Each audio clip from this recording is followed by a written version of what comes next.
ಇನ್ನು ಇದೆಲ್ಲದರ ನಡುವೆ ಈಗ RSS ವಿಚಾರವಾಗಿ ಕೂಡ ಸಾಕಷ್ಟು ದೊಡ್ಡ ಚರ್ಚೆ ರಾಜ್ಯ ರಾಜಕೀಯದಲ್ಲಿ ನಡೀತಾ ಇದೆ. ಇನ್ನೊಂದು ಕಡೆಗೆ ಇವತ್ತು ಗುಲ್ಬರ್ಗಾ ಪೀಠದಲ್ಲಿ RSS ಪಥಸಂಚಲನ ವಿಚಾರಕ್ಕೆ ಇವತ್ತು ವಿಚಾರಣೆ ಕೂಡ ನಡೀತು. ಅತ್ತ ಕಳೆದ ಬಾರಿ ಒಂದು ಮಧ್ಯಂತರ ತಡೆಯಾಜ್ಞೆಯನ್ನು ಪೀಠ ನೀಡಿತು. ಇವತ್ತು ಅದಕ್ಕೆ ಕೌಂಟರ್ ಆಗಿ ಅಥವಾ ಅದನ್ನು ಪ್ರಶ್ನಿಸಿ ರಾಜ್ಯ ಸರ್ಕಾರ ಕೂಡ ವಾದ ಮಂಡಿಸಿದೆ.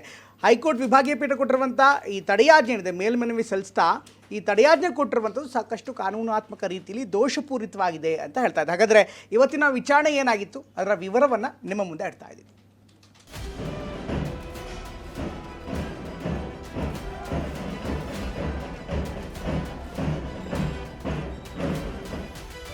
RSS ವಿರುದ್ಧ ಸಮರ ಸಾರಿರುವ ರಾಜ್ಯ ಸರ್ಕಾರಕ್ಕೆ ಕಳೆದ ವಾರವಷ್ಟೇ ಹೈಕೋರ್ಟ್ನಲ್ಲಿ ಹಿನ್ನಡೆಯಾಗಿತ್ತು. ಸರ್ಕಾರಿ ಸ್ವತ್ತುಗಳಲ್ಲಿ 10ಕ್ಕಿಂತ ಹೆಚ್ಚು ಜನ ಗುಂಪುಗೂಡುವುದಕ್ಕೆ ಸಭೆ ಮೆರವಣಿಗೆಗೆ ನಿರ್ಬಂಧ ವಿಧಿಸಿದ್ದ ಸರ್ಕಾರದ ಆದೇಶಕ್ಕೆ ಹೈಕೋರ್ಟ್ ಮಧ್ಯಂತರ ತಡೆಯಾಜ್ಞೆ ನೀಡಿತ್ತು. ಈ ಆದೇಶ ಪ್ರಶ್ನಿಸಿ ಸರ್ಕಾರ ವಿಭಾಗೀಯ ಪೀಠಕ್ಕೆ ಮೇಲ್ಮನವಿ ಸಲ್ಲಿಸಿದೆ. ಸರ್ಕಾರದ ಪರ ವಾದ ಮಂಡಿಸಿದ ಅಡ್ವೊಕೇಟ್ ಜನರಲ್ ಶಶಿಕಿರಣ್ ಶೆಟ್ಟಿ ಏಕಸದಸ್ಯ ಪೀಠದ ಆದೇಶ ದೋಷಪೂರಿತ ಅಂತ ವಾದ ಮಂಡಿಸಿದ್ರು. 10 ಜನಕ್ಕಿಂತ ಹೆಚ್ಚು ಜನ ಸಮಾನ ಉದ್ದೇಶದಿಂದ ಸೇರಿ ಸರ್ಕಾರಿ ಸ್ವತ್ತುಗಳಲ್ಲಿ ಅನುಮತಿ ಇಲ್ಲದೆ ರ್ಯಾಲಿ ಸಭೆ ನಡೆಸುವುದನ್ನ ನಿರ್ಬಂಧಿಸಿರುವುದು ಕಾನೂನುಬದ್ಧವಾಗಿದೆ. ಇದು ನಾಗರಿಕರ ಹಕ್ಕಿಗೆ ಹೇಗೆ ಧಕ್ಕೆ ಆಗಲಿದೆ? ವೈಯಕ್ತಿಕ ಹಕ್ಕುಗಳಿಗೆ ಅಧಿಸೂಚನೆಯಿಂದ ಹಾನಿಯಾಗುವುದಿಲ್ಲ. ಸರ್ಕಾರದ ಸ್ವತ್ತುಗಳಿಗೆ ಧಕ್ಕೆಯಾಗಬಾರದೆಂದು ನಿರ್ಬಂಧ ವಿಧಿಸಲಾಗಿದೆ. ಖಾಸಗಿ ಸಂಸ್ಥೆಗಳು ಸರ್ಕಾರಿ ಸ್ವತ್ತಿನಲ್ಲಿ ಇಚ್ಛೆ ಬಂದ ಕಾರ್ಯಕ್ರಮ ಮಾಡುವಂತಿಲ್ಲ. ಹೈಕೋರ್ಟ್ ಕಟ್ಟಡ ಖಾಲಿ ಇದೆ ಎಂದು ಖಾಸಗಿ ಕಾರ್ಯಕ್ರಮ ಮಾಡಲಾಗದು. ಕಾರ್ಯಕ್ರಮದ ಮುನ್ನ ಅನುಮತಿ ಪಡೆಯಿರಿ ಎಂದಷ್ಟೇ ಆದೇಶ ಮಾಡಿದ್ದೇವೆ. ಸರ್ಕಾರದ ಈ ಆದೇಶಕ್ಕೆ ತಡೆ ನೀಡಿರುವುದು ಸರಿಯಲ್ಲ. ಹೀಗಾಗಿ ಹೈಕೋರ್ಟ್ ಏಕಸದಸ್ಯ ಪೀಠದ ಆದೇಶ ರದ್ದುಪಡಿಸಬೇಕು.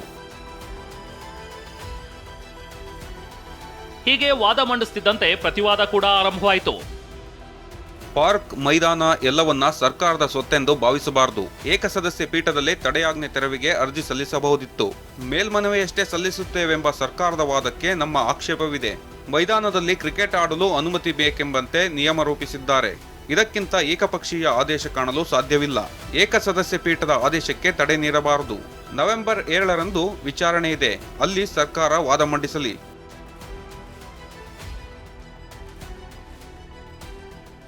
ಹೀಗಂತ ಪ್ರತಿವಾದಿಗಳ ಪರ ವಕೀಲರು ವಾದ ಮಂಡಿಸಿದ್ರು.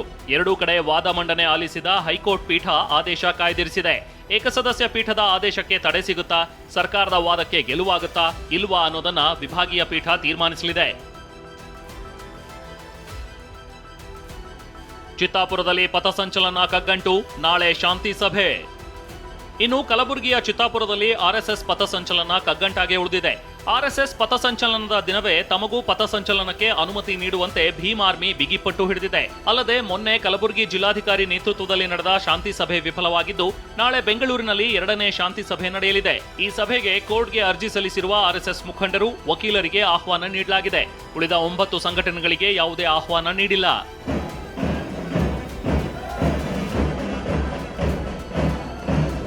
ಚಿತ್ತಾಪುರದಂತೆಯೇ ಕಗ್ಗಂಟಾಗಿದ್ದ ಯಾದಗಿರಿಯ ಕೆಂಭಾವಿಯಲ್ಲಿ ಇಂದು ಪಥಸಂಚಲನ ಯಶಸ್ವಿಯಾಗಿದೆ. 1,000ಕ್ಕೂ ಹೆಚ್ಚು ಸ್ವಯಂ ಸೇವಕರು ಪಥಸಂಚಲನ ನಡೆಸಿದ್ದಾರೆ. ಹುಬ್ಬಳ್ಳಿಯಿಂದ ಮೂರ್ತಿ ಪ್ಯಾಟಿ ಜೊತೆ ರಮೇಶ್, TV9 ಬೆಂಗಳೂರು.